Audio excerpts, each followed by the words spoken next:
హైదరాబాద్ ప్రజలకు rain alert. తెలంగాణలో 3 రోజులుగా వర్షాలు కొనసాగుతున్నాయి. ఉత్తర దక్షిణ ద్రోణుల ప్రభావంతో మే 14 నుంచి వర్షాలు పడుతుండగా వాతావరణ శాఖ పలు జిల్లాలకు ఆరెంజ్ అలర్ట్ జారీ చేసింది. సాయంత్రం వేళలో వర్షాలు ఎక్కువగా పడనున్నాయి. మే 15 ఉదయం నుంచి హైదరాబాద్లోని దిల్సుఖ్ నగర్, కోటి, Panjagutta, Ameerpet, Banjara hills, Jubilee hills, Yousufguda, Kukatpally ప్రాంతాల్లో వర్షం కురుస్తోంది. ఉదయం 9 గంటల తర్వాత వర్షం తీవ్రత ఇంకా పెరిగే అవకాశం ఉంది. ఉరుములు, మెరుపులతో కూడిన భారీ వర్షం ఉండే సూచనలు కనిపిస్తున్నాయి.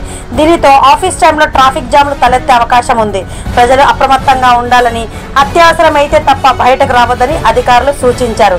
తెలంగాణ వ్యాప్తంగా వర్షాల ప్రభావంతో రైతులు తీవ్ర ఇబ్బందులు ఎదుర్కొంటున్నారు.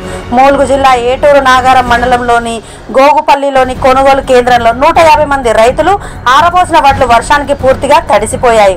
ఊరవాగు పొంగడంతో వడ్ల బస్తాలు నీటిలో కొట్టుకుపోయాయి. ఈ ఘటనపై మంత్రి సీతక్క స్పందించి రైతులను పరామర్శించారు. పంట నష్టానికి ప్రభుత్వం తగిన పరిహారం ఇచ్చేలా చర్యలు తీసుకుంటుందని, నేరుగా రైతుల ఖాతాలో డబ్బు జమ చేస్తామని హామీ ఇచ్చారు. పలువురు స్థానిక నాయకులు, రైతు సంఘం ప్రతినిధులు కూడా రైతులను పరామర్శించారు. మొత్తానికి నగర ప్రజలు వర్షాలకు అప్రమత్తంగా ఉండాలి. గ్రామాల్లో రైతుల బాధలను ప్రభుత్వం పరిష్కరించేందుకు చర్యలు తీసుకుంటుంది.